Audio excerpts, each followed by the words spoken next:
one the hair mama, ope long, ope short, ope straight, ope curly, ope wavy, ope the pigsy, nina called the hair mama eho, nini papa, chefata and a che. Ne born in so dear, onim said the system ni city. Inti kura na nkrofo kutu on hokoton no.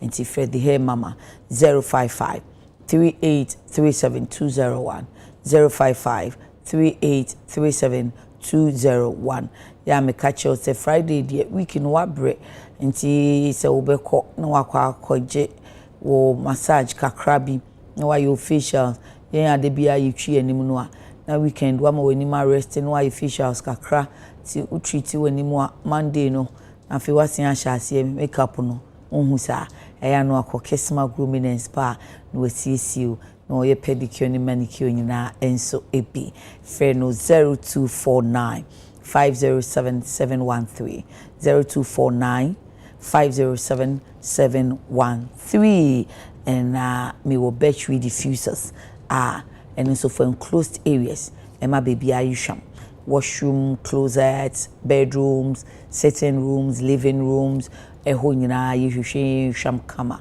nti office kra ene ukam bitimi kam ti fa bisi ukam battery diffusers kama say for 054 071 5685 and 055 60 455 18 or various fragrances snow melon garden mango and dia ekeka ho me da wo mo anse papa se me anama so book nim se sia idie ye ba school kakra se wo say ahase no a great transformational plan GTP and no movement for change there stability growth resilience and prosperity Alan Chemanti ono ka che se ne die no enye manifesto nti eno ye den no afei ena our commitments to you by ne die no selfless leadership bold solutions for jobs and business we a highlight of manifesto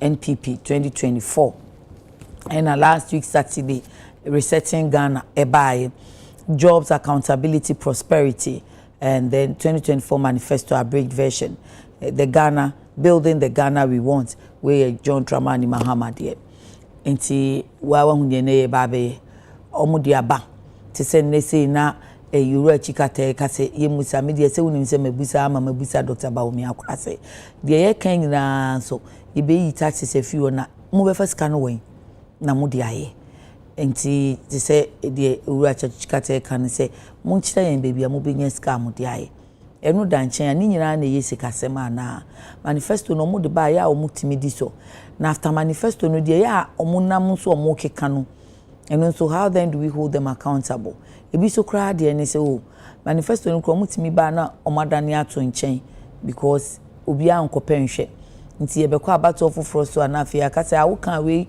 wanye anase na new manifesto waye na wo manifesto munye afi na anu ye beba se na de wo manifesto munyina na ye nti ebi mun so kura timpo ne se be ya anka me nya manifesto ni bi kra na ne ebe ye den leadership ya accountability so ka bibi che ya na ye gina so aboya no ho ba ti anu ho ba no ye be fa fi hefa we nyina ne nkomo anu pay ye ba na ya ba bedi then a political scientist or a senior lecturer or University of Ghana Department of Political Science Professor Ransford Gyampo ena yeneno ebo impunimpo ene ya yehwe manifesto ene ehon sensem anope kwa de na mekasa asa afidie manifesto na agent na hapa enya asem kitwa Prof good morning anope ye dase pa medase na ye twitwa odi no so aye kona fast mu na wa maye kwan no ye ni so we are say me ma asem ye den na offer professor na was aka senior lecturer obey fight and I'm study department in the cow me senior lecturer 2011 to 2015 maybe I'm a lecturer and I'm an associate professor from 2016 to 2018. And I'm a full professor from 2019 yes, up to now. Mable. Diana would tell me push so Pacho want to so back to swap with you Pacho Joadi Pacho Sesi I dear Mikai bia my bonny boafu for Pacho Professor from University of Ghana Department of Political Science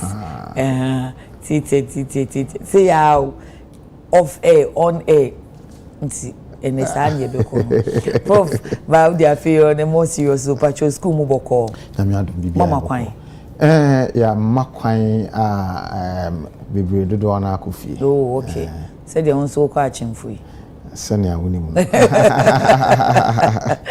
I don't pay a dassy, she me sure says the idea. I say independent for no be more come on manifestos. In fact, political party needs to be my solo. I feel see a dim come manifesto see I know young quay chicacra. Yes, a manifesto ye day. But I say me or can't see and I say you canna a Ghana for and rap and I'm from my interaction with an official of the Electoral Commission said, I think for the first time in Ghana's political history, in the 2024 general election, I have been over 36 people. Oh yes, independent for 22 now cover forms. Next week you can be so many be file and a political parties in so 12. But say be on my fan and you mun be file. I'm among for say ayefo ma obi afo say so osono bo for a abo bi abo ne bi democracy democracy, but democracy is not an open sesame. Plato actually say no bia na de otumi editumi if in a well functioning system yan kasa ye kebi ma men kebi amemu ne nyina tumi ye ntia na ye nyina betumi aye ne awu ye awa hei wo de metena ha mentumi nye ade o bra peni Kwame Sefakan eya ade bi o ya meta bo na baso wo sending a message na or kenkan wo phone so no na or ma announcement na or ye program at the same time no kenkan wo message na bisan say me kan ade age se mejae ne ameye na na me de ma adwen ekoso o say ono so na adwuma no nti nye e ka say democracy a anu nche say eye open sesame bi obia to me ye bi ade do so ma 36 ye ka say na che say yenyi wo democracy. It's a multi-party democracy, but it's not a license. It's not a license for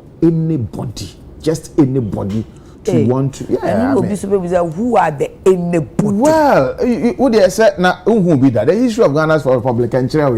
They be uncle as almost so per se that your political history.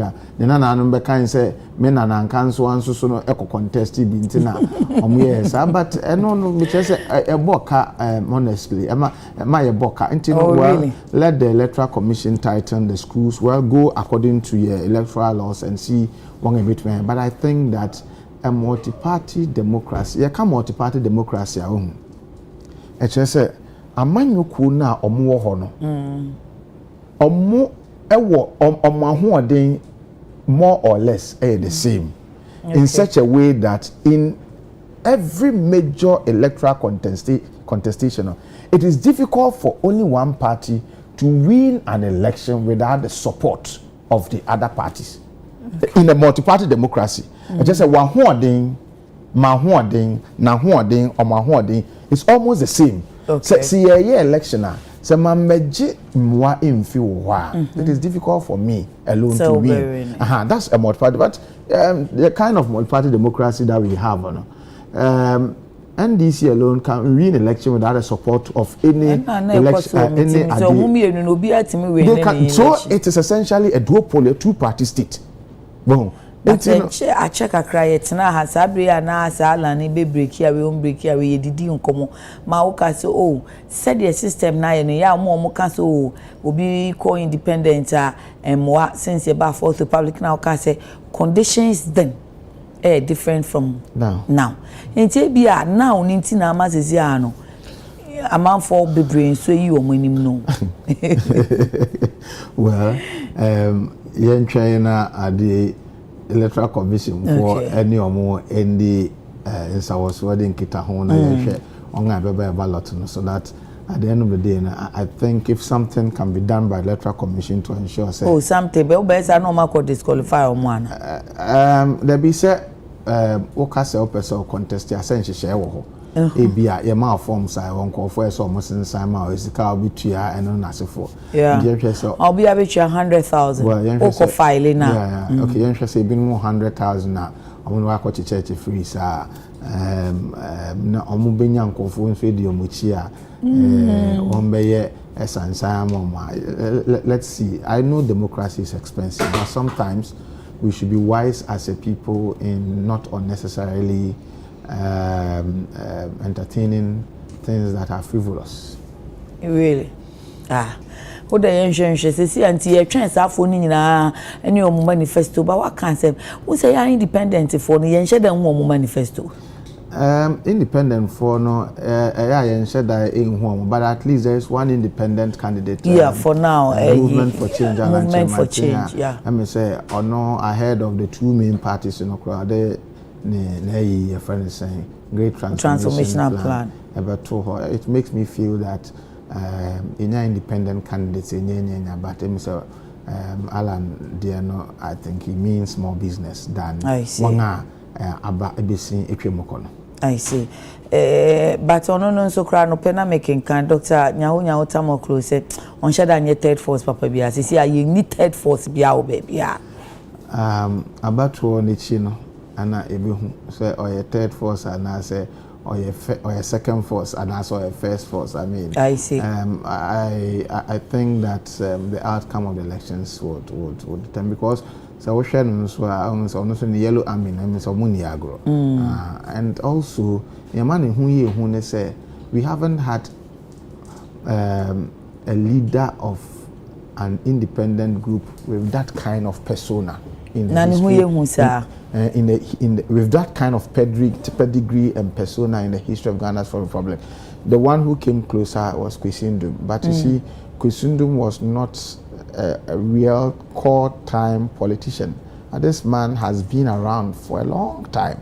Okay. Well, he's been around for a long time, and he has a serious constituency within the ruling party.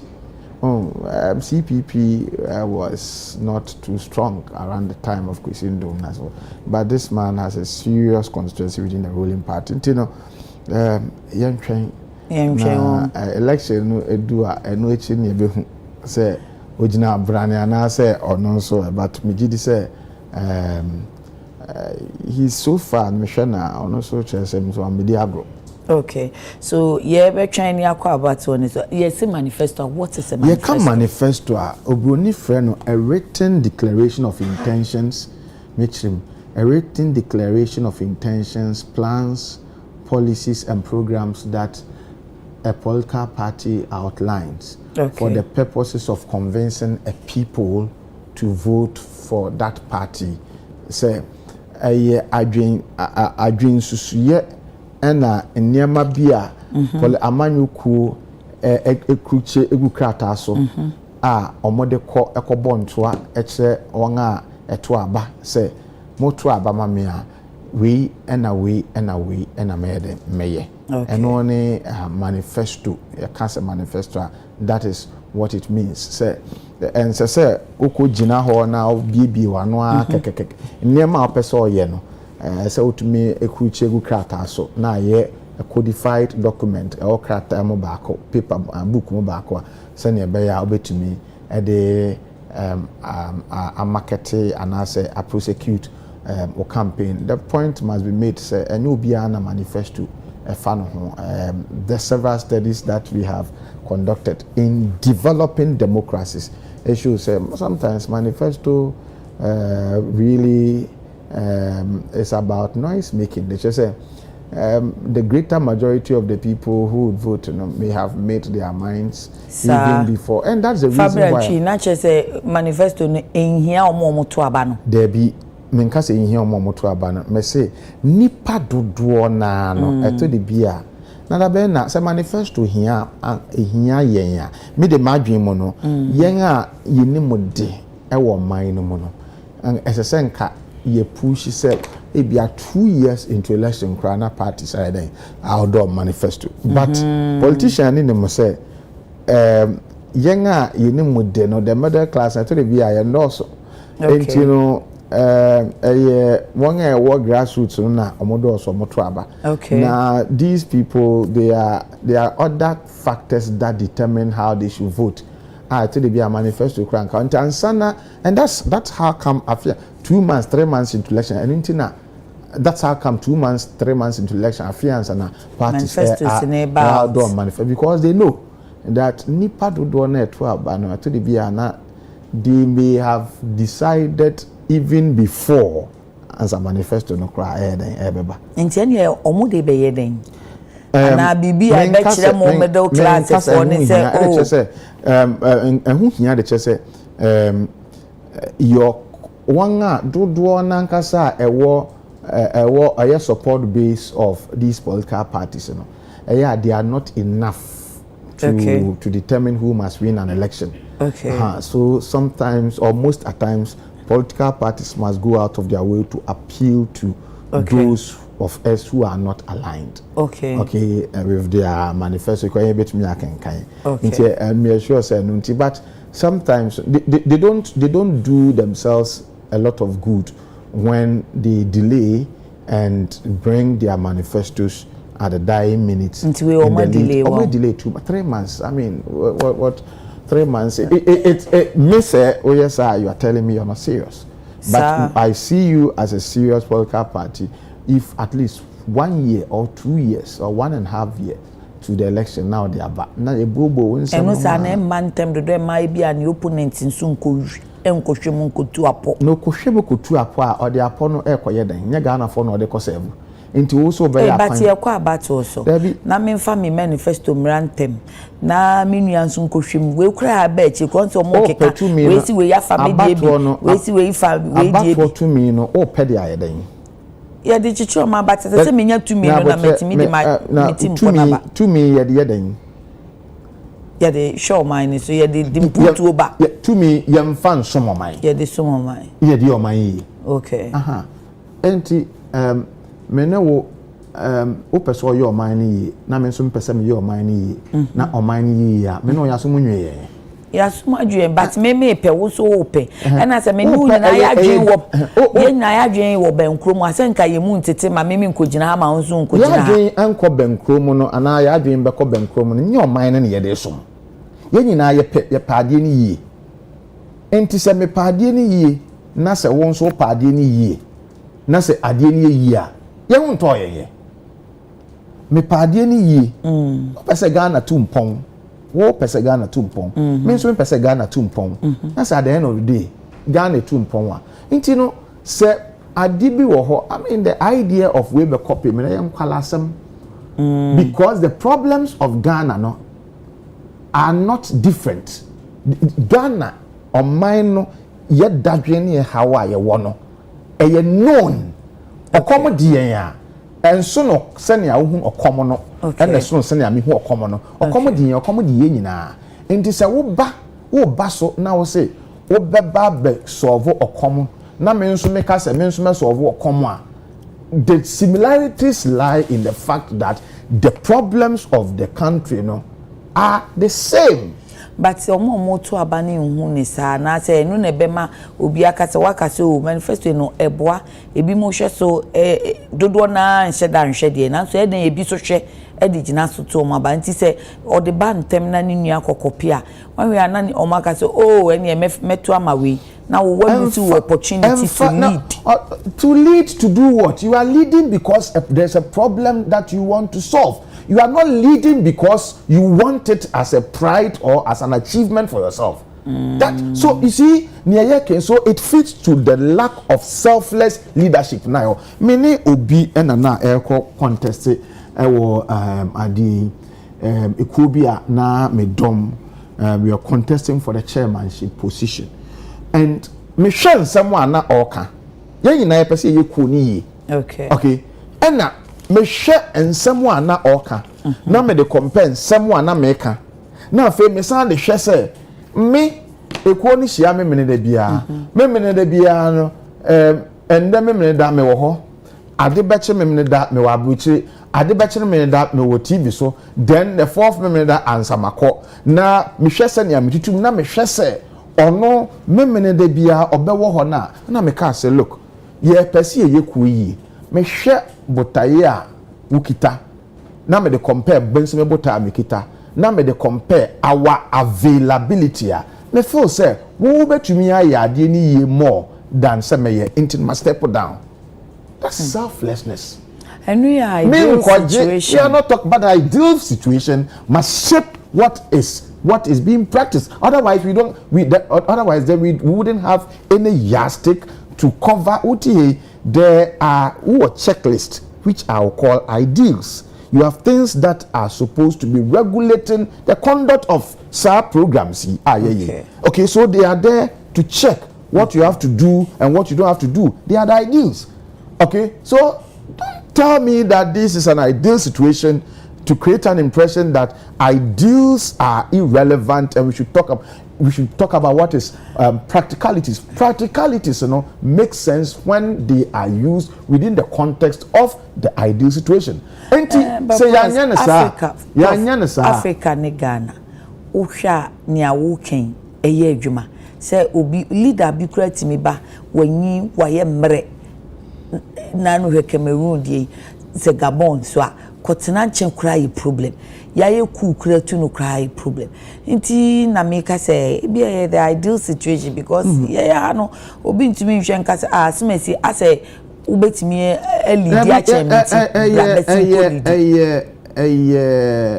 hopeless situation to describe your challenge any attempt at offering solutions to our challenges, to describe those attempts as ideal. Okay. And if you to mean to shape and to bring about the conduct of proper politics and governance, and then additional na saying. So please, some of the hopelessness that the system has festered in our psyche and na emma se obi try se obechre nya eye papa yesi we die this situation say me chere about about representation na enkofobi dwen se jama mikro mekwa ebia betumi amama ko contest MP me nya madwen saye nkofo atoto asre me se me nkoye me nya madwen me si o medwen ho me nya ka se medwen ho a we sorry a na waba ene ye kobobo na unto ball maye we sorry a na waba we dey member school fees na untua mai and I kept telling them say sanye me se moya okay emma nia opese obesom mo no na wo kire because say okobobosia na ode yes ania manyina owia how effective will he be in trying to serve your needs wetua mo Canada me kasa na ebinum say oh prof na remedy na onye na adwene na remedy onye serious onye na adwene ekebisa na eyi na me say you see they are using the exception or they are using the wrongfulness as a yardstick to determine what is as against what is right. Nia enye no ene na ya be normalize no. So when you are talking about what is right, omo person omo ka say nia enye no momu na ye enye ni momu ye. And yentumi ye mu bi nso yentumi ntena sesa. Ya ka ye hu titi ye. Nti yentumi ntena se na ye ma nkofo festa nia enye no. Okay, ewo yen so wamra nia eye ewo Odienko back to Manifesto. Fourth Republic, from J.J. Rawlings to Kufuor to Mills to Mahama to Akufo-Addo, ene Mahama Bawumia ala no mo maka nyina preno. Manifesto insunso elections in so no. Even saying what has been the relevance of the manifesto. Okay, so when you talk about the relevance of manifesto, number one, opetumia esa ochire nia obeye. So one manifesto helps in outlining the policies that a political party intends implementing. Nti niema political party no epese odi gu akwan mu se de tumi hye ne nsa na ebema omanfo ekom ahare omo omanfo eho ebeto omo impuntu beba oman no mu na oman afa de ntoma pa efra no manifesto mu ene ekruchi sa ansem yi ewo okay na yeka ekire omanfo. Number 2, it encourages citizens to vote for a particular political party. Say o manifesto na wukura no say any media no ensunsunye eyeden edemu a ewo mu a eno na ebema citizen ebe decide say we na semu a oka no eye mayen nti yentoma party we pe and say we na semu a oka no enye mayen nti yentuntia party we pe. So it encourages citizens to vote for a particular political party. The other bit is the key programs and slogans are a manifesto mono. It oftentimes shape the media narratives in the body politic and influences voter behavior. And they say in some way a manifesto mono eno na eto de bia mo nsoso kra na emma munya nsem ne bi eka in the body politic mono ye nsem trefo munya nsem bi keka ena sansem na eka no etumi shape voter behavior enti no say manifesto eka free SHS obun say media for no eka wansem sa ne ebusam nsem sa mu bisem nsem interrogate say yo say mo kan wansem sa na. So you shape the narrative in the body politic. Na ama voter behavior so I shaped. Oh say e bia mo ka se papa isi party we si obeye we na de we de anya kra. Enti no mo kan wanse mo saa etumi boa e ma voters omo nso omo voter behavior no ensunsunie bem obi betumi aka se esan ne media we a discuss ya eye efa sansami a mo county e beto aba ma we anase ne omo ken de me se enye feasible internet ne ye nto aba no emma bi se ne amo ye ya am hu se mo hwe great transformation plan wa hwe NDC for manifesto wa hwe MP for manifesto niam bi wo mo a you are highlighting e bi wo ho a mo kakra na mo de sere se na we de ebe dan abem ebi so a mo kan na mo de bo amba so se ebetumi your friend say aye na sefo we nu nyina no eboa emma especially floating voters who are the election kingmakers, you know, they are able to decide on who they would vote for. And then also it is an important marketing tool for a political party. And no na yedi kudwa so marketing na what the marketing. It's also an important mechanism for political socialization about the challenges of a society and how the challenges can be addressed. You can't political socialization. The training and I say addition as I say or manfo nyina den enya. Okay. Agents of political socialization, electoral commission, National Commission for Civic Education, and political parties. These are the 3 main agents for political socialization. And so much church nema koso ewo mainumu ene na sefo or hawa ewo mainumu ena kwanya ebetumi afaso ya asosa ohawa no se wo ye obi a we vote out aba esese wotumi ti asese ohawa bi o mainumu. Now when manifestos are drafted now and they prescribe certain solutions before the solutions are prescribed, they make you aware say we your how the case e be ya kwan a na che say or how or ne say e me so man akwan I won no enye okay nti no emma omanfo ete or how ewo oman no mu na esa kire ekwan a ebetumi afaso aban betumi afaso aso oha na no. Maybe last but not the least, manifesto is an important mechanism for demanding accountability. And they say, okay, now account manifesto must say, me ba our appoint 30% of women as ministers or into top echelons of decision making. Okay, ato manfo team. Nti echina oba na se wanya. Ebe catch us. Okay, say obey your manifesto. Obey say na wanye. So it's se seni ade bia ya meka say ebinumo ka say won betua nkofo maba rent ne mbaba rent. We year enra ade mi school ni bi we school na obey national service na ade obe ka kire me say ni kromu wo me say mboko echi obi bi na national service no obeye won kan nti no sika or the be rent dan accommodation or school no only school into no onya and as I say sika be rent dan ho ayere kakra and no obisa me and I'm miss you na say what I said there was a promise mo pedan a mo parent no kra ban betua mo na ase for you can say and I say for Ninti Americas and I've been talking about this and I say I'm able to say this to demand accountability because as someone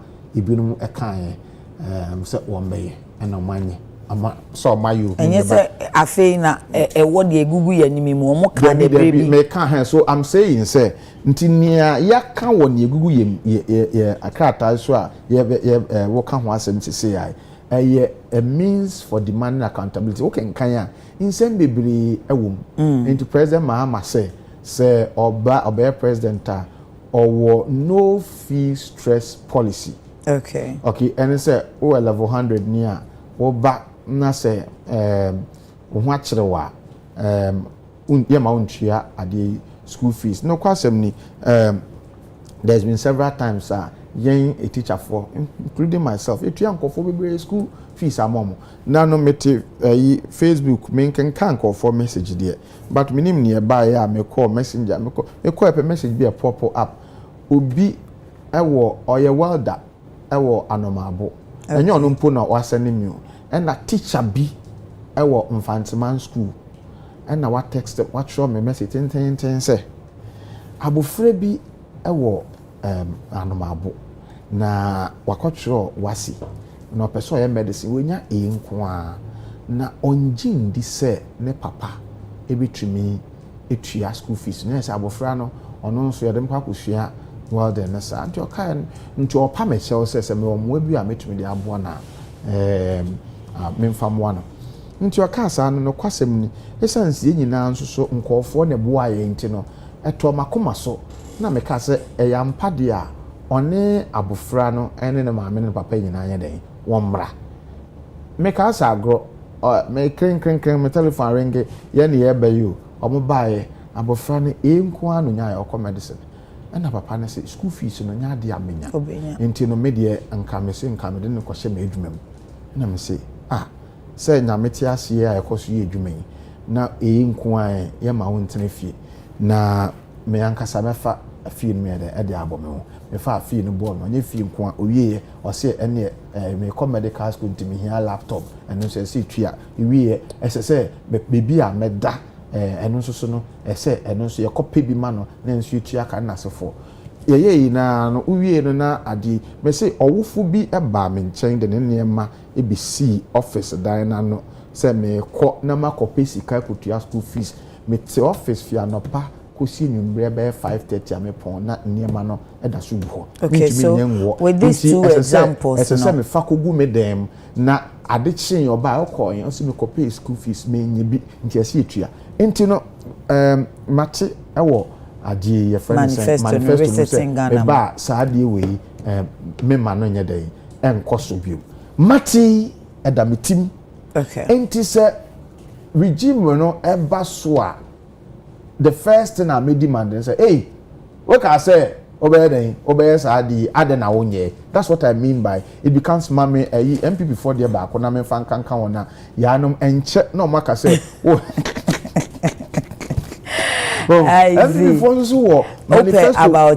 about still on education and education then I say from the point I'm trying to say which MPP manifesto no so almost one near my baby don't worry I'll give you an example on education because me offered no the me say I me share tax regime because on education near my me and son me say normal still wo nti me ba be year no mu ba akwa na me nu amount so when okay can I but maybe my MPP there no expanding education opportunities for all yes onyo mo no mo say disabled for so omo be mo makokwa no amo ha nti obi ye disabled eto de bi disabled obi o ha na wofu obi nso o disabled but ono nso so no we hwa won a epia won a ye disabled o ka akwanche no se otumi franco gina se e bi ono so bi nti no se obi the policy bi ba se me nso me nya akwanya se e fe ne sen meye omampania ne meye ne say one a edi dem na me disabled. Okay, so more education and answer no mama point page 27 number 9 expand education opportunities for all, increase stock of student accommodation, introduce free TVETs and scholarships for persons with disability. Stock of student accommodation. Accommodation who na thing. Okay. Oh, den pa na your friend is saying when your accommodation or traditional hostel buying the form na amount for to meet here accommodate or no baby or take or rent a car and dine board near the inside. Now, obvious school, it's an accommodation around the vicinity of Lagos. To no what to me the pa. Ain't no say, Obi ba so no say make sure say me increase accommodation. University ya assassin at the Hoyan town. Oh, ain't no ebia ye betumi aye market near me be near esi abanso ten yes assassin da honti ane akusisi sidan keke. Na mo esi abanso ten baako aye to me accommodate school for ni nyina na sefo a de papa. Okay. Aye ade no, I'll use it as an accountability mechanism. It is okay. Maybe benefits of manifesto. But example la omaye to say akola no sort money nyame adom wonya all isa or medical school ne papa si uniska no waboa na manako first year. Nti imagine that stress free no for just level 100. Nti sa sort money abemu ano si etua level 100 mana 7 years medical school 6 years.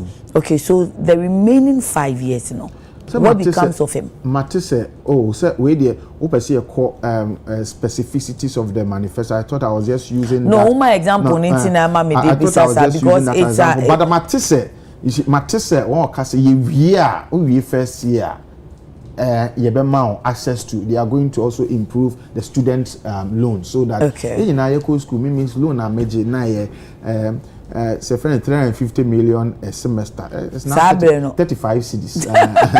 35 cedis a semester. But so na the tia your own man so for almost increase overhaul the student loan scheme send a went to mean level 100 ne abine the next time we call at the we loan. Now loan so untia just when you dream I think I heard that. When we now you see we share the contents of the manifesto, we share great transformation plan and near me womb. Now we share NDC4 manifesto near me womb. Now we share MPP4 manifesto near me womb. Say when we no see to me anka bema on mine no e kon wan den but see the challenges of manifesto so before the challenges what benefit ni so no o can say a better problem e wo man ni mu na ya ama o maka say ba ye be solve how I be solve no nti we say draw manifesto say e konkrofo ho ko bisa o mo say e de na ye mo how ana say me a me pese me be lead no me a metumi hu say we na ye how no I was going to nka me be can challenges no one of the challenges no eno no nti no me the best start okay the no best start say see many manifestos are elite prescribed documents. And they say, oh, betro me adia me to me ya pa wiase. Nia se me da na me sorry na mandwin po a me to me yen any atro. Okay. Yeah. Writing comes to me so easily. Okay. And me to me at the mensa left me net FT so me to me the mensa left I type 10 pages here. Okay. Atro easy. Enti eto de bia manifesto so no say e bit more prepare ye de kom ye kopɛ obi a wa ben pa oni ma twetwe na dwem bi na aka se twere manifesto no man okay nti ono nko atena se a na wadwendwen ono na dwem unze tikunku ejina ono nko na dwem na watena se na wadwendwen eniema ofo se ebehia mene wo we kruche ni nyina egu nkrata so ba onipa ba kope ontumi ntie nyina se and he cannot fully appreciate the problems confronting a people. Okay. Ononko a ontumi nye enti washa eto de bia political parties no ka se o meye nieme bi say na is this a problem When we wonder, I told you a political parties to be bomb say, ye buy ye be say. No be say idea we is it really a problem or a present problem that must warrant attention? Who be sada? Who be sada? Say party for no aye. Because over solve unemployment it's a pressing problem. Yeah. It's a serious national security matter. Okay. Because obey akwanya a serious issue. Kwa man for wu. Because your hospitals, you move away our hospital from being death traps into areas of healing and as for a national issue. But sometimes in person no because you didn't fail. But what it is somewhere manifesto contents na binum it to be a my example and it will bring it closer. And you see and check now. I don't like it when we are talking Ghana and then people feel that you are being malicious and as we need some. Many sign MPP for many sign this for. You speak Ghana. And see a manifesto no and manifesto see a base. In send me one. Ubi sound say now way a problem. Manifesto content me or what? I said regime abai na opeso obaso no. On one kasa na fe opese you see on asem penny pa. Nipa ne pasem aso ono ankasa person okope asem ye den e man ho because ade bi wo ho a enye a present national issue. I see. Okay. But interestingly, we no motete committee for maybe 94 ho ba no na one person but see ade obete yate committee analyze it be actual about elect prescription. Most of the times you can say akrache for the you can say a committee obi atena se no akutche document no akutche wi okay na afi yate committee sa mo nhwehwem a committee members no nhwehwem no nia metode bia ye ka macroeconomic indicators etode bia wo kra oteso no kra anya den wonti ase na wo hwe se yesi okuku damwe na ochro sa document ya sometimes no critiquing it no kra na aye ade intino mate se ebinum ka say oh ye consult nkofo ene nasefo say eyampa say mo consult nkofo na what is in the manifesto is a reflection of the wishes and aspirations of the people are the bon say mom but me ka say one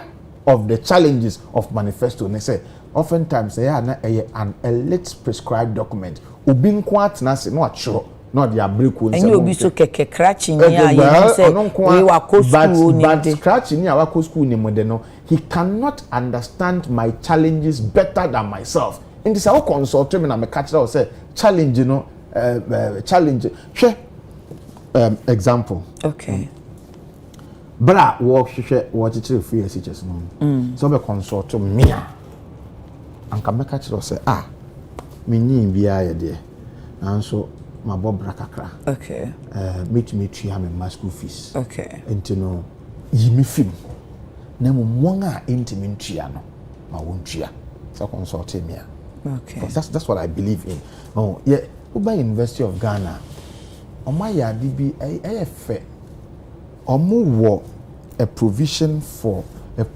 to cater for the needs of people they refer to as brilliant but needy students. Okay. And tiasiane say obi wo ho a waben na so no ma me papa ni bi ndi saa fo no ukọ apply a ye be ma emwa University of Ghana ye be boa. Okay. But one a womba entumi enko Association International Adi School enwie Akosobo International School enwie and obi say adi obi atro on Facebook or say dan bi wo ogbojo Madina ho $1.7 million. Kukwaza we hu Kukwaza me hu na or say dan bi wo ho e Madina ogbojo $1.7 million. $1.75 million. Okwabrani ekukuku sika cash enne nkofo ntimi inform dollars ehye bank o and because you say bank no so regulations bi ban nti no okukuku sika akoto dan owia no say aban ntua the school fees man na say beta frache aban say wo yes ah say ase wo ya na me pese be emotional but say yes I say we are not thinking through things properly nti say ubisa me a anase ubisa say bi won ga ebetumi tua anka beka jo say aban we dey me to $1.75 million into no me ba no me amehwe in school na mom one a eni bie no and abom and nke be mad and the better say you have consulted the people. Okay. But I believe that BBT say free SHS it was an elite prescribed obi no or yen say without doing can in wrong hwe wo hwe senia enkofo ebo ka bra na me school no le go ha kasi we school kasi we school obi eba ofi nyankwala no ho ana eba obaba no Benz bus odi kroti Benz dum ochiame e wo Benz dum ne maame ewum ne maame wom ne nuanu mo ekromanyi na no ya select nkofo mo nyina den e wo Benz bus no ma omo ba se wo be wie school wo ba ju certificate omo nyina den ediwechi ade ntino mo yesa omo nyina no omo pride ne say they contributed towards your education obi ton the sewing machine obi ton nefu obi ton ade natade ne ntoma na omo nyina de boa wo nti wo hwese sa nkofo nyina eboa ma be school a eya wo ba we are more responsible because we say ni nyina den ediwechi and to me related to me mama me kai bra ye answer na me go school a utimi the buo so come na and are giving the heavy investment in you by the community into no and more you say me yeah my disappoint enkofo and obi betumi betena school the whole semester me nko lecture onko because ya pampa no enti many is obia be me mention say about a late prescription of manifesto say who consult nkofo a they are able to shape better what must be the content of your manifesto. But how can be in contrast here to be more than near be they are not really the problems. What if say Becca say and I say answer you to me a prescribe ya they are saying can frɛ say brana be di anim. Nti because anim say wo will be so nko a wo betumi de di anim no. Nti na esi be di anim. Mento yeah there be so a point Rebecca said why consult the people? Yeah, why because consult? Okay. If the people like if they have any better idea. Martin, how can I say? You see, the concept of representation. Okay. I'll tell you two types of representation. Two types of representation. The delegate type of representation. Okay. Delegate type of representation say we obina ye the leadership position ehye wonsa wan kasa wonni adwen of your own. Okay. Decision bi a be take bia no ko manfo nche na ko bisa o ne o manfo no be ka no e na wo de be ye adwuma. Okay. So you are delegate and ye wo the trustee type of representation. Okay. The trustee type of representation no e ka say wo ni mode wo and what say o manfo no how ase we are expert into say your file say we are trustee there eto eno no wo nya dan you don't have to consult what you say asem ka say ya ye wo he na ye media ye pe obi ya ye wo he ye pe obi manako represent ye e Ghana Journalist Association. Okay. Patriotas e pe obi manako represent ye e Ghana Journalist Association me nya journalist. When I a journalist, be a papa or minimum on your journalist, near hands on your journalist, one journalist. Into the Cassia Pub Manako represent here, near Becassa uncle represent here, no, a wo. It's answer we are journalists, yeah, journalists. So when you go and when you go, it's answer we are trained journalists and you know, you are not supposed to be consulting because you up consulting here, you'll be pandering to ignorance. Why you near Becca or Crano, yan Cassia and Tiasa, one or the other, into your own consultants. But that trusteeship theory of representation, ekoso kase. Mom say even though we are expert no say base who could take a decision be na say decision no a border directly on the lives of the people there. And no dear onkofo no omo widie mu ene omo abrabo mu no wonni mo omo widie mu omo abrabo mu better than they themselves. So in that case, you have to come and consult. Okay. You know, if it's about general GJA issues, don't consult us. But if it's about Adriania media, I know the so consult because to me and say you don't know what I like better than myself. And say who operate as a political trustee na who operate as a political trustee a kwan wo ho se obeka se me metimo hawase metinia me pese me na se but ade bi wo ho a mo tiase sen me enti mo ame na mentumi tiase na minkuche because these things they border directly on your lives na se nipa won se wuni mo de nanso waba former ka se ade wei megidi se minim niechi na wo tiase sen me a emma ono kura na ye na hohoaho a ekire wan kata ho brase nti owadwempa bi wo ye den otumi e ka kire nti that is about the challenge of elite being one of the challenges of manifestos being sometimes an elite prescribed document. The other bit is that not all manifesto promises significantly affect the literate. And we didn't can one some that say your prayer on manifestos na why na agenda that what the manifesto bow one of manifesto amo or no why na agenda we go back to be na manifesto na koye. The third one is that like I said, sometimes they may give attention to problems that are not immediately present.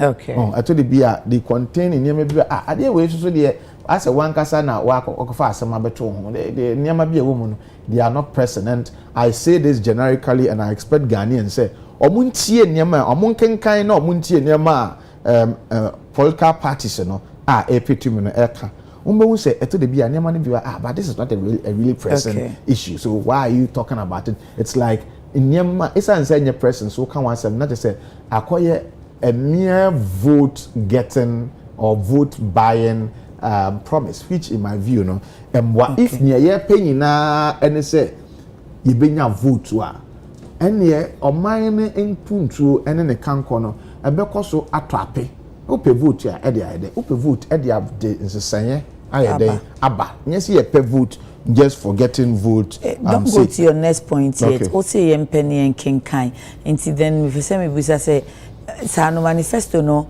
should it be sold and yemfanche free why musa na ese de ma wo mu obi a emfa customer na face nipa ni yakwan ba ban mu asese wateneka.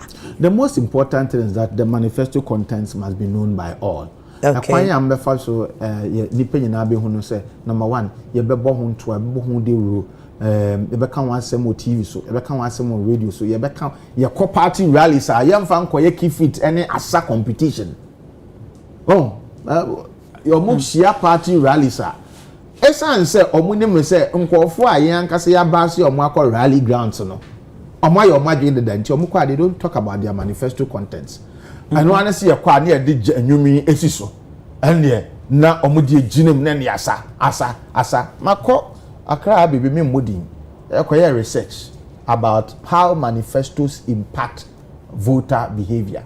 Okay. Na ye koye no na asanko an omo sa ye de nyumi ginem na omo sa obi ba speaker after speaker omo nka manifesto no ho asemo omo kasa bi a betumi arouse the passion of the one omo kasa baso akọ no ma just yeah enti ye wie omo wie no na me start send me interview mpacho then na wote efa manifesto no asi o che ewie wa nka ewie si mini potin ewie okasaye pa then ade potin so da bi okasaye ewie wa nka mini ewie eni mu gbegina wa je then okaye o si okasaye na me say manifesto no mu no then okawo ma say o me de okasaye o okasaye na eboje no so then okaye you see enti the nature speaker ni fault na nipa na otie ni bi a won won speaker no onu ankasa na speaker no onu ano sesa the nkofo na de omugo car mu de omokogu rally grounds ho he bars them there enti onu dem se nkofo na ankasa no omo beto ama na dada enti omokwa omonka ayi wo ka kwan ya be fa so ankofo benya manifesto no ho nim de na me kan say nti wan kasa o ba se nkofo no eko rally ground so aya ka manifesto no mu nsem ya den fa cho na ja ese mokọ a mode nyum siso na ne asopọ na nkofo abuedi so nti o de se wa ba si o mu se nkofo na akọ at rally grounds aya omo ka manifesto na sem and no so omo make another promise, different promise from the manifesto, because there have been times I who say, oh, yeah, manifesto about the but ye beka bibi so any manifesto nim.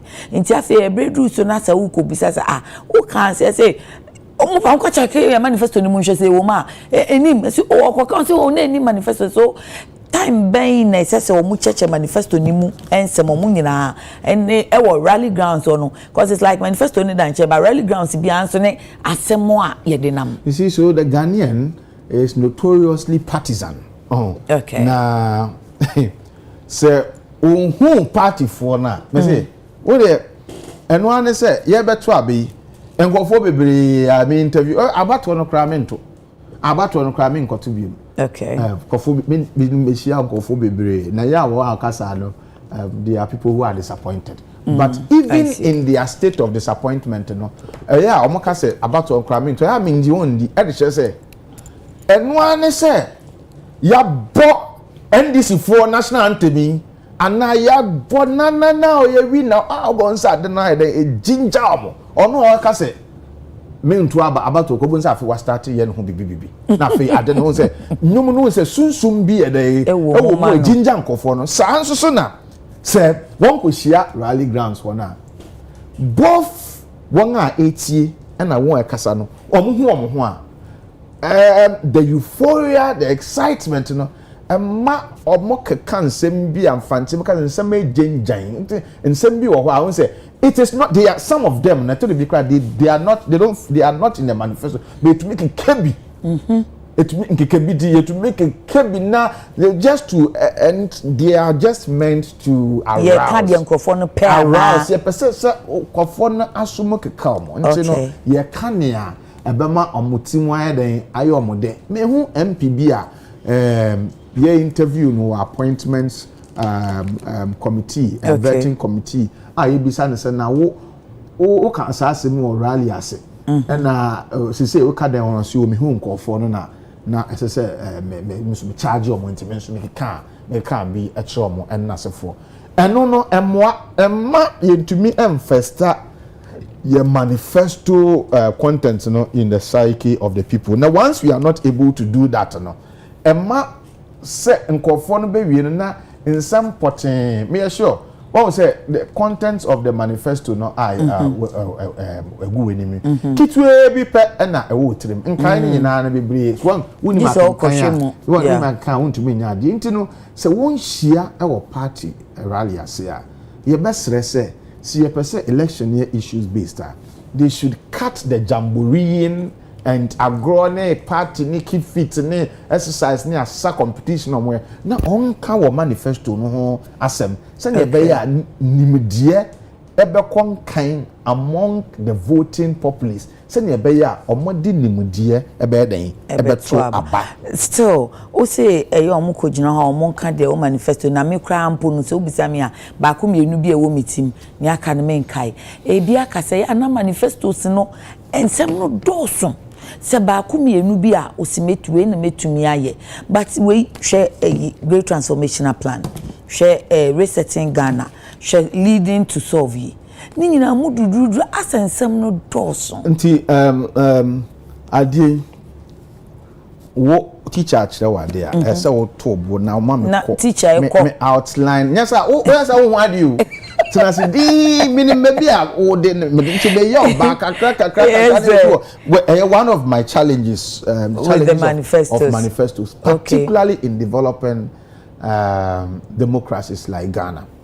Oh esa say ye mpuntuo enko nkanti ye wo hawo bebre ye wa manie bebre okay ye wo hawo bebre and ye wa manie bebre but unim said okomo de wo said den na wonye aduane ye mfa nsam ye no nye den endidi you know that yeah okay enti in spite of ye hawo bebre ye wo no want to me shabo fan cover all the how you want to say what they be so sa or how now you want na ano. Okay. You can't do that. Well, we are sir. Want to me any. Okay. So minimobia o si so no.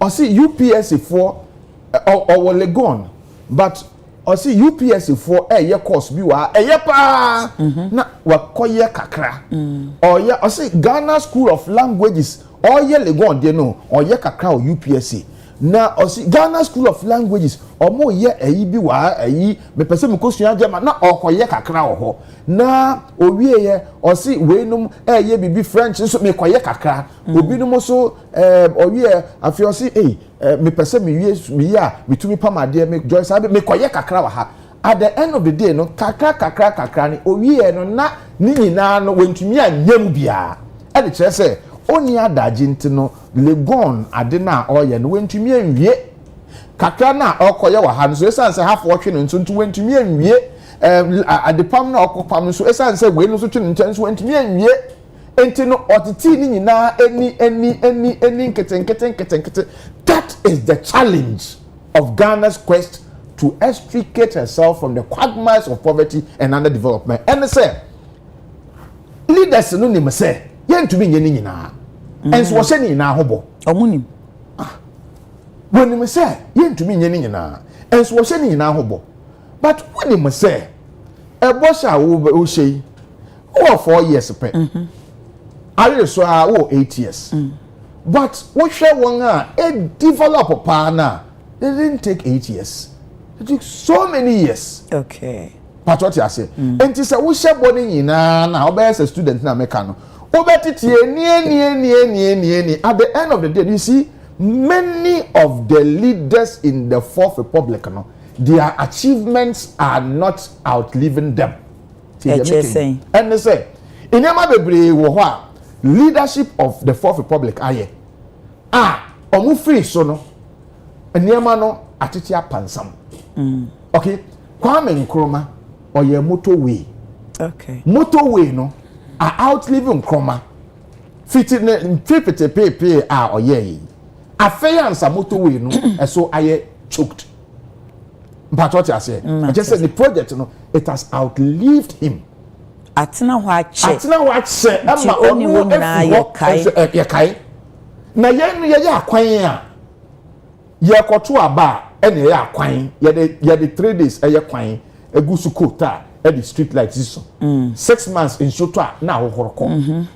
Okay, and they say who promises so be ye kwan nti ase ye hu so waye nti be ni bibia keke na odi akwaje fans say waye my na what's up the promise say me we and so kwa ni bibia keke na odi akwaje fans say waye. Okay, na promise say me kwa me ni ho bibika na odi akwaje fans nti at the end of the day at the time I told the bia before regime me fi so kwa na nyam was waye na I started I started Nkrumah how many years near or yeah your friend is saying motorway so many years around the time no. One of the reasons why I overthrew Nkrumah was that he embarked on what he called over-ambitious projects. Over-ambitious projects. Time or year motorway no. I said car faso and na it will take in nansa and another car I then afaso. Okay. It's na car so no so. Okay. But now or drink 60 years after him. I said motorway no and that's where then okay. Jake for be me krom kwan Malam Yamransa Road in 2004. Okay. The road started developing chaos and traffic by 2014. 10 years after was not road na ayabasa and they are making yes I for 20 years time. Into arena yenya leader or dinna come nyina be di 1 project 2 projects 3 projects like I say me ye na maye ni ye na kwan ya me ye me pese etena se me ye no for 60 years Ghana for use for 60 makokro bi so a wo drive here 12 cars 12 lane e ko left 12 lane e ba right e so nye choke to that. Okay, intino say ye pese o man to mpon a anka ne ame pen say wa wo petumi no wo say me nuanom problems sometimes no amofo say Ghana for yadwe mu ye ha eto de bia nkofo na afo so madwemi ha no wo kan sebe nkwasi asem choma omukofi omudwen hu so wadwi mu do na Ghana for so Ghana for adwi mu do ni obiso be ka che Ghana for so Ghana for ye man no atete apansam development ye nko ye nim ye na meme pese me ye ni yie pese me ye na me ye ni yie de san se pese me ye na me ye ni yie no ni pese me ye ne se obiare ni ho a fineko obeko hospital a major infrastructure wo ho no onye bi yenko emba se obi yare wo Ghana ha ye betu kwan abeko abuchi se enko penia na abuchi ni India ho no omo yare omo di nipa ba Ghana there bi so omo ye omo di eyi okay into me make sure say your hospital no a well built and well infrastructured meye ni yie ba ko pe me wiye omo se na say ye nua em school ni Richard Anyagba okay oya onya ka akwenhia edanyame asesemate se no ho ato no michia no miwehye no wa onya ka akwenhia mse okoda akolebu nso oba o te nsem oka se saa na niam ekoso wo ho no enye ntide so ono anso kwan bi obetumi afa so obeboa no obeboa mama ni mi gidi se saa same papa before onya accident ne ekoka se Kolebu hospital death trapper enam partisan politics o ka bi but safi wan kasa wo hu into no ba wo say me make sure say your hospital na aye top notch. That's number 1. Number 2, ye ndum kania biom e wo Ghana. Number 3, ya kwa nyina be first class roads. Number 4, mema oden number 4, obia benye nsuo ni fi. Iniema nan yi pe na meye na maye ni yie. Me roads na meye na me nse kwa me nkroma die ni bi. Ye nye road nde na echina eso ntutu. Meye 4 yi pe. Nti waka so be ye 4 yi pe. Na wo ye ni yie a. O ti kwa kire Ghana for say Ghana for me ka se meye na maye nso maye ni yie. Nti mun sanfa 4 years nye enka me ho. Eno ba sa me se mun se wo ye no kware for. O ye 4 pe ba wa ye ni yie. Nti eni ata wo be ka be 100 ba be ka me si o nti no wa ye na wa ye ni yie. Wo nti in that case mun se wo ye no kware for poor mining punto. Nti no kwan na wa ye na ntutu biom hospital no enye death trap tutu de betutu ne mo me beche that's what I'm saying hwe nkroma ye moto we afey ansa na so etutu a no mpo no minim ye ha yen ade a ye concrete na Ghana for ye di quota ekogu so see our name there but entutu betutu kura e bia be say be after 50 years no aye no any ye nti eno no wo be hu se china wewu wo okay wewu wo na so na nkofo ka kai wo road na we den oye adichi na so me pese me san ba biom a mo san fa 4 more years nka wa utumi catch ampa me ka se me road nkofo no se waye nti san fa 4 years nti wo ba 4 years no asade nyema 4 abeka ho 8 ya ye with our souls enye propaganda achievement you see the kinds of achievements that politicians tout yenim maybe I make say achievement na politicians ekano etse ensenchenia ye your friend is saying crusades and fake pastors crusade ase ensencheni and no say debia no yesi yasa obubuafo bi yare enso obubuafo na yasa ne yare no mantem ho obi anim no wan kasa wa si su ya konama minim say we Christoni wa hwe miracles na se for wonim obubuafo bi wunim say we dey ye wo no na yem ye wo no ba ye no obubuafo kita crutches osofo bi si wasane we ku bi da de bia won esa wa yare no ye nim won men ka sensencheni ni ho okay but many of these ensencheni no ebinom ye na me na nipa so eye ensencheni papa men ka se menjindi ba me say many of these ensencheni no eto de bia nipa no kwa eni mu no yes ya na nkofo agbaji so ye no mo de advert draw people to them sana eto de bia na yen political parties achievements na the tout achievements okay the tout achievements that are alien and unknown in the lives of the people so why ye na why ni year wo ankasa wo nye den wo nka se Kwame Nkrumah e wo Ghana na ono onkasa ono ye motorway adanse na ankasa ye den e wo ho enunti na me emrebi na nsen na me wo problem kakra with your friend is saying an achievement be na party what do they say cancer or achieve much me achieve 80% over 80% of their promises na say for I make us say mo yes na you mo eto de bia look to me sorry yeah it me sorry bomb pa e kire nyame say rade ene de ya bre Ghana no nyame nko ame de nti e pese ye nso ye home na sefo but what is answer me bi before a year na you provoke us over 80% of your achievement. Actually, so, Dr. Baumia can last Sunday. Also, I'm compare, you know, Dr. John Dramani Mahama, His Excellency, you know, Nadia Otumie, you know, 23%. And the MPP cast on be, you know, largely on my NT, be 80%. Yeah, you see, 80%. Then now what the year or indices. And now near was why you know. We are the same. What are the people saying about near we say why you know me pato with you amemono ye bebu o mind say ye pese ye yi the burden pato tie near make an ye the genesis of governance according to Thomas Hobbes and say people who were living in a certain state of nature no more or how baby was a state of nature no the essence of governance is to solve those problems of the state of nature. Okay. Into catch them say, why ye 80% of ye dodging and ye how? Na me who say me share inflation, me share the depreciation of our currency, me share unemployment rate, me share corruption perception index, me share the physical quality of human life. Me share governance, how it is going. Me share World Press Index report, in Press Freedom Index report. Now me share all the statistics and indices.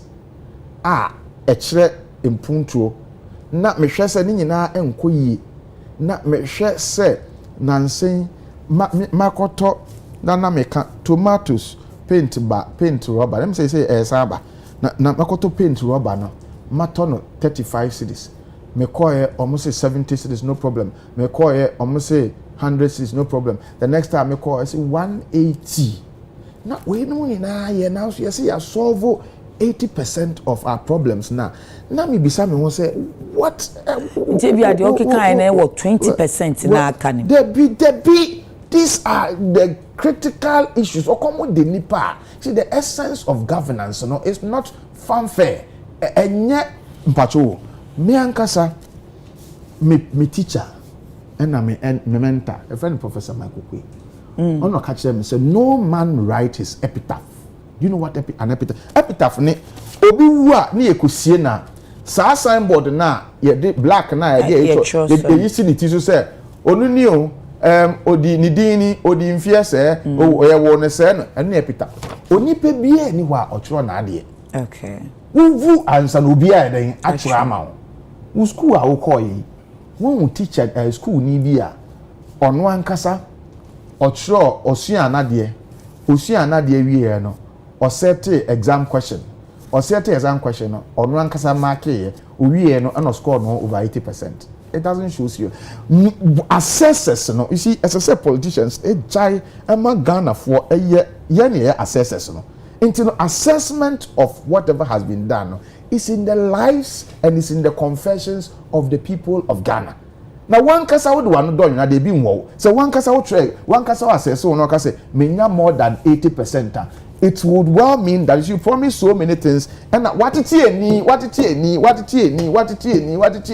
but say a person or minor input to a con kanya and yet in any achievement and not remember or binding punto to a con kind because sabi ya what to kinda means to kinda what shall or moya car quine near the lesser achievement 6 months time in suit a yes ye tu kwan ni yes you baby a ye do ide ye ras ase na si o na wakofa plane na plane no de we ras ase na se na yes nipa nyina wo soro Boston me call Logan Airport ye drive here edu de bia ye friend saying car no ewura ensuo num car no drive fa epoase Enti edu a GPS wo se ni na ye blue yesi epoase na monam fa po na se ya na se kopie oman bi wo ho omo nni asase is it Netherlands ebi omo pushi epo no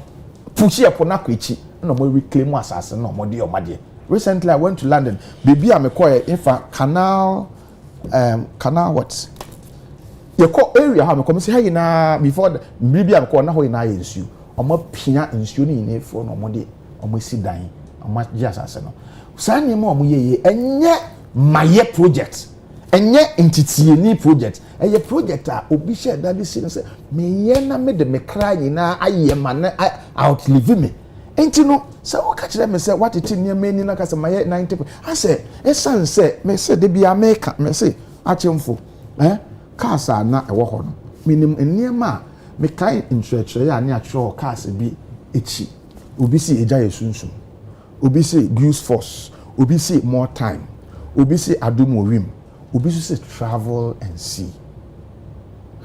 see na mente ase me too kwan na mo so what to kwan da no woni me say Ghana for me say am some papa be wu no papa obo ne brain na wa abuchi and so be wu no say so no ye president ya anka Ghana for nyina no obia enkodi abuchi 6 months na ensambra de bi ekwa ho be say o say be kwa say ho wo de na so mo mo nkodi 6 months na so say wo ko 6 months a uhunia ekoso ewo ho a ebema oba na say unim say enema bebre ya politicians wonye ne ye no wonim say yenim de yehu bi da yenim ne ekoso obibi until we cannot demand accountability. But when say anytime we demanded accountability, no, it forced the politician to sit up. Okay. Really? When? Number one, yes, snake your motor, yes, yenye. Omo be si chamber, new chamber, yes, yenye. And coffee picketing, as if for bond for yes. When we say anytime we united and based on knowledge and based on the fact we demanded accountability, no, we forced the politician to do what was right. Almost any combatant, snake adina, yes, yenye. Into the point is, senkaye nyina ye to kinda. Any nim baby a ekoso nyema development nim puntu me say ye de ye akoshe asase ase na ye wo no omo se ye nsan kwa asase na se biom na ho na mo bi wo na me say ekobugu ye so omo say na no mo abre so tete embungu nipa so okay omo nim se wonim me ma me say example no ha hwe me na mako school o abrochi na nsana me beko school o abrochi no ameti madina ha Amadina no for about 20 years my life na me hu nsuo da tie go school no na ye ma me scholarship tie ma me sika me sika me nyaaye no first na me koto bed sheet na me koto comforters warmers na se for to ntade kakra na se for me to bucket na me dware wie na me bu nsuo na me de bucket no esi me di nsuo Ghana me say abrochi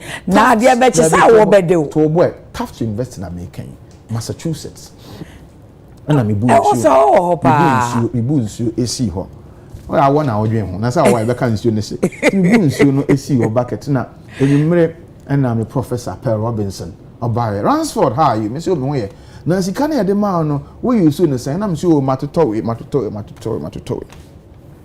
ana also na bucket na nsuo gumu si on what dey yedan and so Professor who name the use of bucket me feel na me say topic na ye bon komo ye ya onu abaga na hada nsuo nim ne ntia na obi sa me sa question no ye bon komo no asa ka na me say bucket na nsuo gumu na we say nsuo si what dey yedan to be say be mpren 9 so na me say oh prof as you can see no me bu nsuo gumu say me try anapa na say nsuo no ma na media jare or started sorcery I see me made 60 years yeah wo me ha me citizen me 60 years na me di wo asase yi so no nsuo entwada entinya ha wo be di 2-3 years wa ha no anya wo 2-3 years na be di no na nsuo e betwa na so me ti Ghana ha no na ade boy ho safo hen ne say nsuo ba once a week nti obi ba na so e to nsuo ba ye wo nsuo se ye e ba da be once a week be ana mete no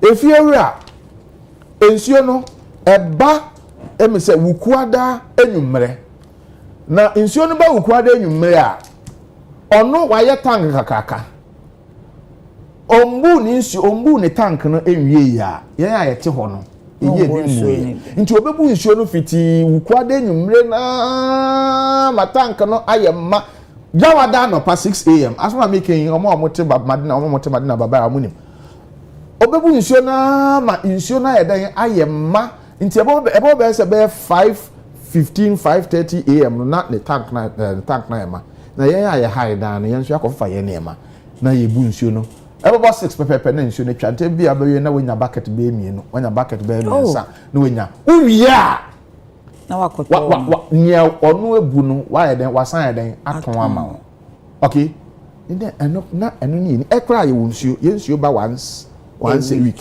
baby for on see ye ntu nsuo no mu da nti fa bucket no ko ana me bitem si wow na me de bucket no me e madwen se me de ko shop na me de ko no after how many days no the after a day and nsuo okay shop na me de ko no omo se me de shop bucket no ko no kwa na e ye omo ferry empo se obi atwa ade a nini anje ho na osande ba nti no omo pe secret ekwan bi na omo de age omo de bra chire oh problem is me see omi ana me pese oh ye de yesrew omo nya krampo anka omo mesa ma me compensation se me mata ade wo ho na mampe na mesa na omo gye ne ba Ghana bra na beto ade na guso da no returnable you be see we ni so ma atasitase e be yo enti de me part share ne se omanfo bo ntoa ne ye ka se ya achieve and ya amanyofo na ebo ntoa no amanyofo na making say ya achieve your achievements okay does not lie in your mouth to trumpet omanfo no na behu de bia na meka omanfo no na se hu na omoka and one kasa won't me nye ocheche school ni a wo twiro wo nsohwe na one kasa o mark o script na o score we say won school ni for year all the time. That's what they do all the time, and that is what you and I must speak against. Nyan country will say my nia musu mbetumi aye na mum eba marking and assessment na ewo omanfo abrabum ene omanfo enum nti Ghana fo na beka se munya 100%, munya 80%, anas munya 0%. As I say, Ghana for enya wo na beka. Now it is up to me, you and I, to be able to make this point frontally to the politician. Damn the consequences, damn their insults, damn whatever they will do. Because yes, yet your mind will be. Say, ye na omo kasi ya ye 80, ya ye 100, ya ye say, and I mean, say, it is not. What can I say? Mribi etwemu kono. Oko parliament na okase macroeconomic indicators and as a man forecast and na ebedi. It does not reflect in our lives. We should begin to push them to tout achievements reflecting in the lives of the people. A minister of finance pesika pekwan say koyusu sika bebre bi say dry dam na say for enso so no ye ka say one village one dam. What is the essence of a dam? Dam is say ye den o say enye no be solve a problem. Dam it means provide irrigation for farmers plants be watered. Then what is the essence of a dam? So my point is that ubetumia senke tokro bia wo ho akase my dam, but what share bebre o ka kan sen bebre you will not put your soul in those achievements until one say then you be exposed enti sre ne yesre amanyuku for ne say rather than focusing everywhere enye mo ankasa wo ya akeni a wo program wo akemu enye mo ankasa na mo bu be say udwon so fa ko a ene epu wonte sa beneda enti wonte me bi sa wonte sa beneda na se nyebe ade enti na penimfo ka se wodwon so fa ko a ene epu na be ma wo so ade mu na wo di spray ha nyina e be de epu imagine same way say you focus on the core needs of Ghanaians na ye kase ye be ye nya ni year say wo ye na wo ye ni year you can score when you need Ghana for best score. Now if you was happy to me, but at the time, no, what becomes of the other sectors of the economy? If you are funny, I'm a for all ye. The other sector, near the other sector, you see, yeah, how no, you want a dozen. No, correct. Yen to me, in a day, there is no government. It has never happened. All over the world, men can't Ghana pay. All over the world, abayin biara emba so a obaye no say o man for how a dog musu ina me dem buy ma be solve. Want to me nye e doso. Wuni sika, wuni resources, wuni akwenya.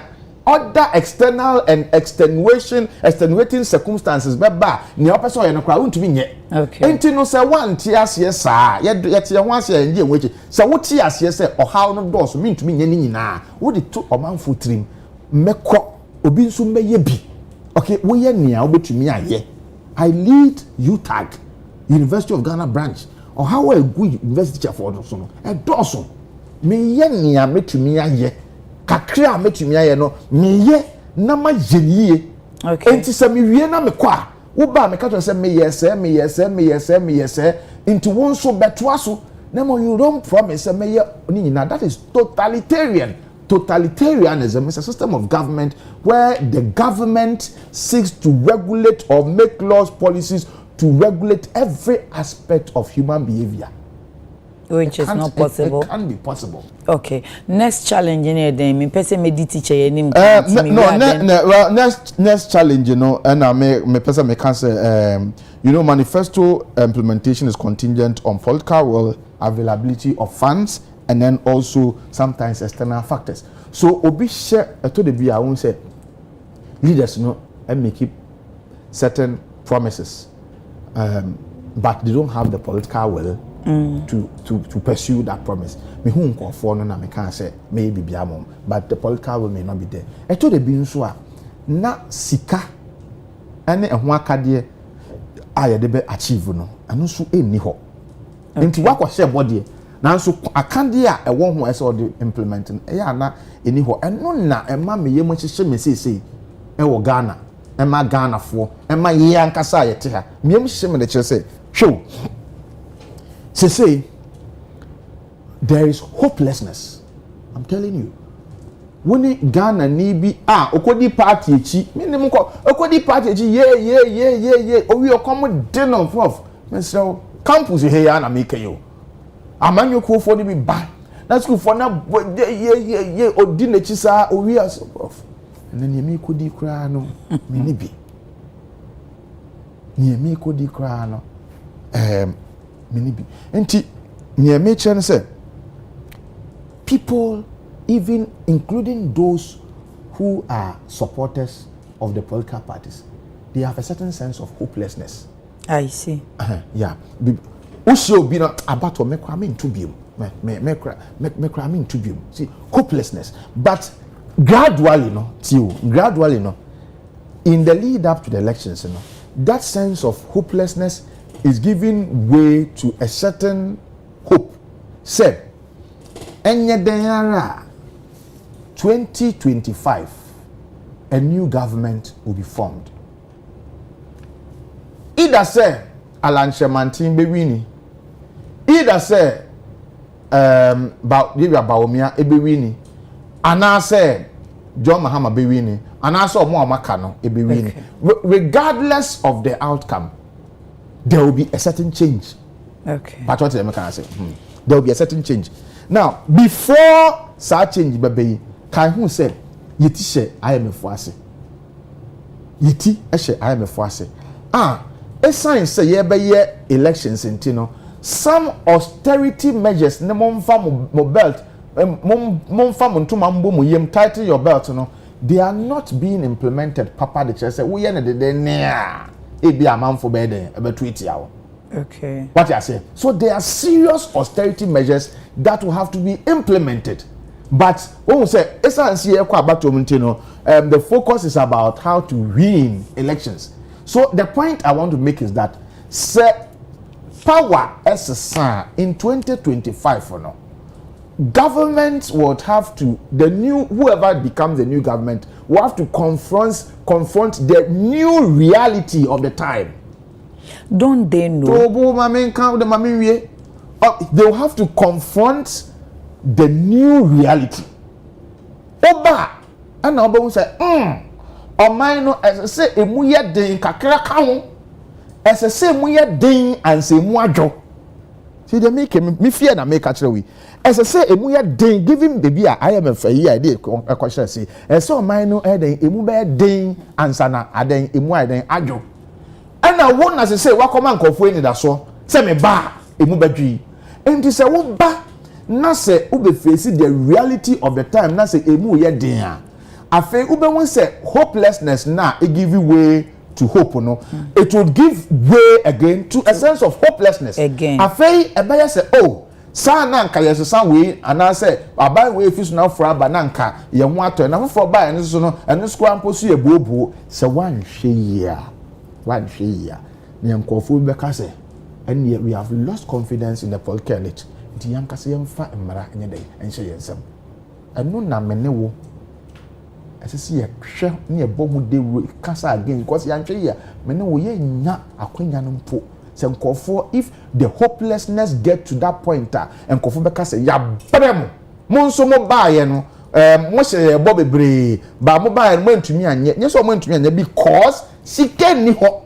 Because Inyamamu must be toughened before Inyamamu will be losing. When people begin to go to the context of manifestos, what then becomes of these manifestos? You see, anything America say, the challenge in say, Anka as I say, or what kind of Korean a walk on a actual manful. ABSC, I will Ghana. When J.J. Rollins, bra, your father said, 1996. Yes, I to Abama and say, Ombidi NDC him as your flag bearer. Stadium ha. Oba no say, O mine mu yedin. I yenya ebetumi aye 1992 to 96. Yes, I petu mi biom ne ato aso. Na monto Abama me. Na me sure obo se meye kwan ama wo. Me sure obo se mama we adwuma. Me sure obo se mesi hospital.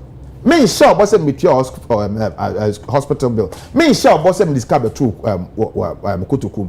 Me sure boss me adwumaden na ma sacrifice. Na won so wo be ye adwumaden na wa sacrifice. Na me ne wo se ye adwumaden na etu ye ho che na sacrifice a ye beti ye adwumaden na sacrifice no eso aba.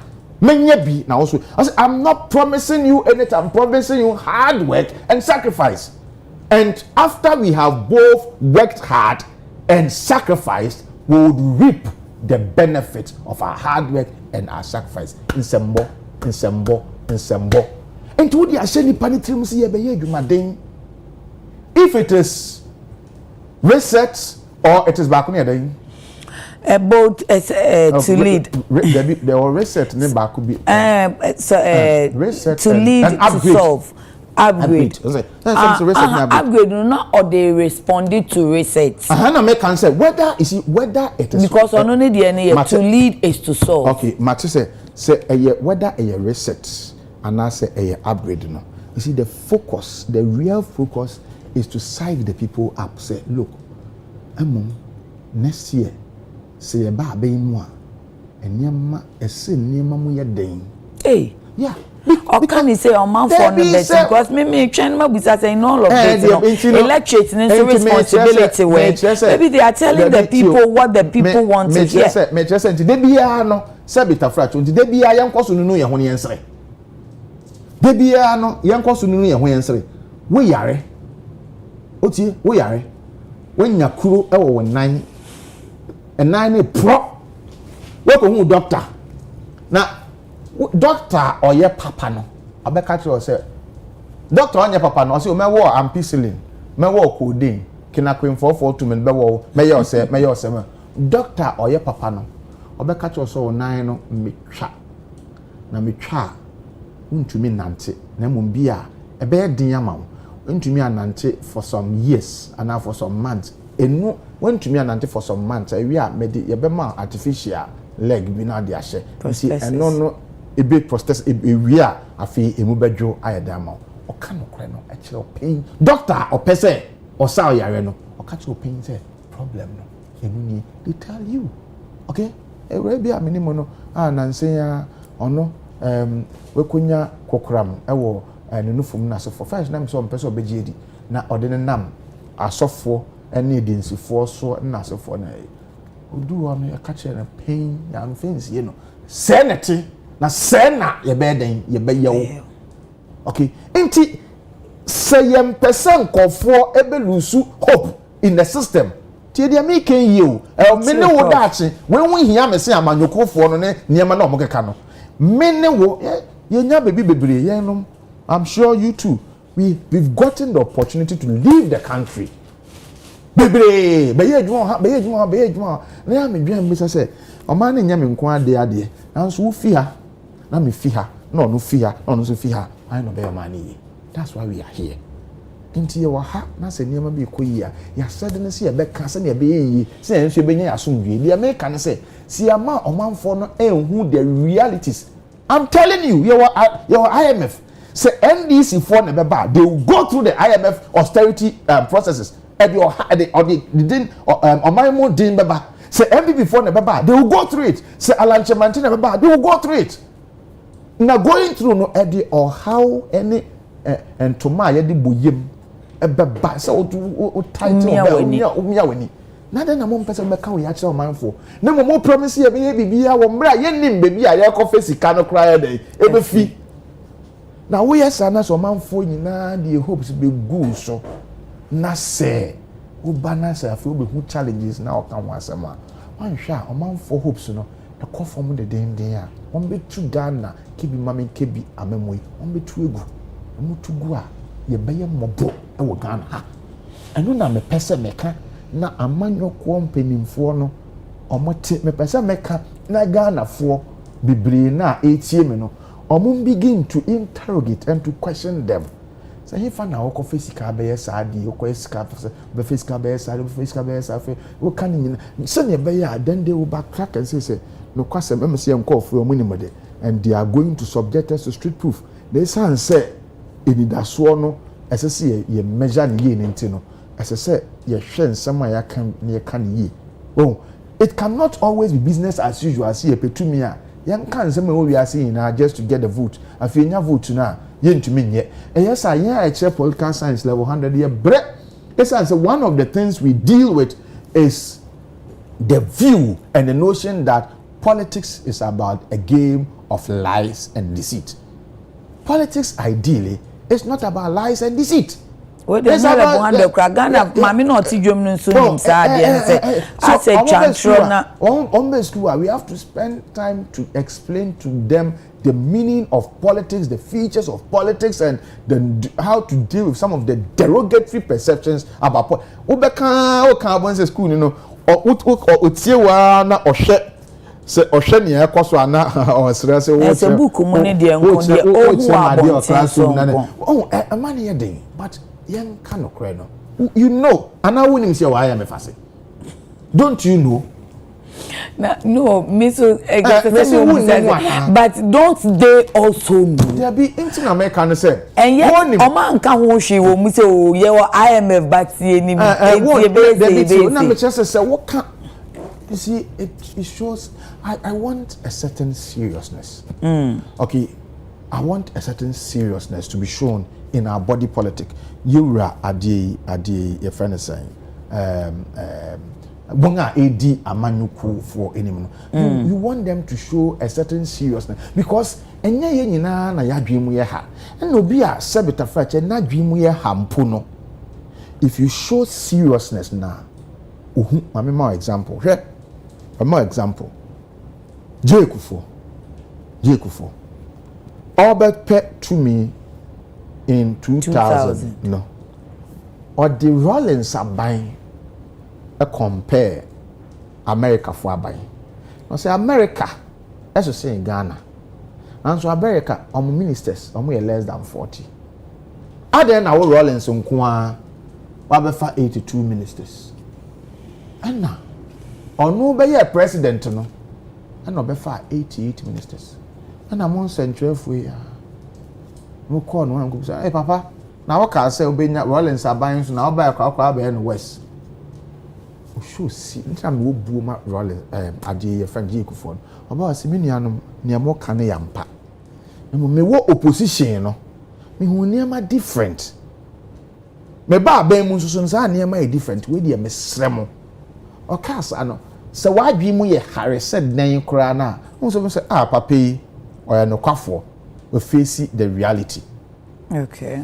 Onu na Rollins ede no toto atayi kufonye atayi nie kufonye atayi nie kufonye atayi nie kufo onya akwa no nso ke bi kire Rollins ke bi kire Rollins na sebi mpenimfo a na ewo no ho enye openi bia ne penimfo a na ewo no ho a na omo ye overly partisan no na omo boje kufo so echie na penimfo a omadwe mu ye dru ekọ nkase kufo you spoke out of character and can say will respond na we dey wanye ne ye onu ankasa san bai as Ghana for pa mo chere me say no na nsamote say me yi Rollins asem na na manye ne ye ntimo fa nche me seriousness ele ba yewura obi say yewura ba omi aso look I have a lot of respect for him man kana me boa I have a lot of respect for him but when himself omampeni abedi chire edwuma a obetuni aye no eye edwuma a omampeni ne se ye kunyo omampeni bi ono pe fans no no ankasa pe edwuma no ankasa pe abodin ewo no ewo ama no ho a wonye edwuma ne bi nye da bra emisa atati ase no ye wura ba omia bisa no kwa na wo so we economics na won to bi nye se and I want to chairman of the economic management team. And I want to be yes, and I want to be yes, and I want to be yes. Bisa na 170 question. Me jidi say 170 question. Papa no be hwa ka okra na okọ na encourage me. Bisa no put pressure on him. But not your running mate. Right? Sorry, not your vice president. For real funds. Na so share one sir. And ne won so we vice president. Uko mo no ana wo hu se sa na sorry hwe ye tag elections many president the one can say na because me obi bia me bisa me the beto aso me ba ye ko pray you tag elections now me vice president okita na program opeso ye me secretary onu so kita the program opeso ye na me treasurer also kita the program of person ye me na me so me vie for president me so me kita program person me ye and na ya to aba ma ye wan de na ye ntie wan de na fe adwuma me president me this wade hu no na me di gu akwan mu enti mo nya mo de ye ya me de ni wie na sa akwanya wo ho a na mo de na ba be na be joso ima the same way si ya to aba eye nia ogina ho se presidential candidate ni obe president only vision ye di adwuma not the vision of vice president. Inti no eyampa see kofa obae say obe manage economic obe solve economic problems na for ana all can say me buy say na me vice president point na bibia papa bi eniwa metumi aye ntimi anya hwe na momia me register na metumi aye ni anka se want to me anya hwe okay o se a no cry and as vice no or 33 policies are what me are implementing. Okay. Into or even call challenge former President Mahama say or no time no we vice and to be a president, you know. Okay. On find the policies and make challenge. No, so but generally no. What sha? So what to say waka? Say na me a running mate. And I said na me a driver's mate. Me sorry me a driver's mate. Into never be wo ho na yen mean to me. Okay. But also what so kasa. A honanka to show seriousness and to show candor to those of us sitting on the fence. See, he's a gentleman, honestly. You expect a certain minimum and Kameka say, Ghana for Sanya Jacob for ye. Ghana for me didn't kind at the Achepa and Mamunina. I will comment be a me ye, maybe a chimco. Yet to me, no, me did Messa the Achepa ma yura a de emisata. I will yan baby call and the bushing for. Esan se bra na ono ye vice president na me opposition no e me say me bisa me na me demand niam bia ɛsɛ sɛ ɔyɛ a wanyɛ ɛna nam so a mede 170 questions no yɛ den ɛbae na mo me call mo no me hu sɛ ei sana vice president nneɛma bebree wɔ hɔ a wonyɛ den untumi nyɛ because you are just a driver's mate nti no ama mate ono nea wonya no baby kon mate na se nti me de achepa no ema no me de achepa no ema Ghana fo nso na me nso this is the real challenge, this is the real issue me confront to nti no de mame na mo mi ankasa be driver na betumi aye in that case no you have shown a certain honesty and candor senya je ekufor ye say bra na metia bonten no me hu nyama different me be mu nti wo ye say obi hu say apapa say wetumi aye bold ana wetumi age atum say ebia honesty asema prof in manifestos any political campaign no propaganda so ye two wom ye de no so be hyen debio mpacho propaganda most at times you see it's a foreign relation, international relation tool omanfo it deploy pa propaganda it essentially the use or the peddling of half truths adibia half truths bia the friend of propaganda into asema all kano no ne fa bibi no kware ne fa bibi nya no kware and we decided say ohwa na all kan and the friend propaganda but say ope omanfo empuntu a you don't rely on propaganda. Say, o mame ewu na we say wada. Why na komede no? Say ade no ye nyaye anasi ya ye ni biara keke. Nanso wo pese wo ka say waya. Why impuntuo e na ode go atopre. Wo impuntuo e na ade den. Ode go atopre. Say aye brain so in all of this no electorate no so asundie bia ani omo so efisa onso ukoto aba opese yen ma usika yen ma o manches yen topan ma wo nti ya fe nipa ne ba na ese so ono so ba bi okofa aska free e de bete ne ka ye be kan ono no pese yen ma ne sika anase common de no wo ti hwei minim media houses bia ye so omko programs ne yen ma musika amonye den wonje Oya se omoka ne keke omoje yo na wo ti hwei intene sebe se yewura alanche mantin owura mahama owura baumia aba se one obekasa ese to abama na obeginiska wo ti hwei obeginiska mi bisawo na wo bisa me question mi ya mi bisa question wo you na mi bisa question na mi wo anu ya nka ma frɛ o discuss na mi no discuss to be na one answer just a minimum answer. Enti no won say woti hwe enya de a wo beje obi sika saa. Oh, na mom obi wo ho a na asetene mu no enye. Oh, otimi fura nko gina se. Okay, otimi fura nko gina. Asetene mu but does it help your democracy? Emwa or this sika de chere say oni bi se onipa nyina aye university professors ne e Ghana anka hwan na obeka se wo bepe tumi your friend saying o bepe tumi mamisika na se bi nyina ne etesa ebinom are unemployed ebi di obedi anopa wie nwumre look 3 weeks ago me ko see me auntie bi e was upon and na me share a member of parliament, aspiring member of parliament, Dr. Ahin Obayi Nasibi. Na o chair o wie na okonosi o pese o chairman. O chairman no na okotina ne car mu no. Na nipa mewa bi na abodom pimo ho a we say anepe mi ndidi. Isi me band school fees muntu a isi me pese ka me da koto kote me da koto APC. And them say yeah, na ye mo bi ye better than ya say edwuma. We can't do it because we will not pay to serve. You serve to be paid.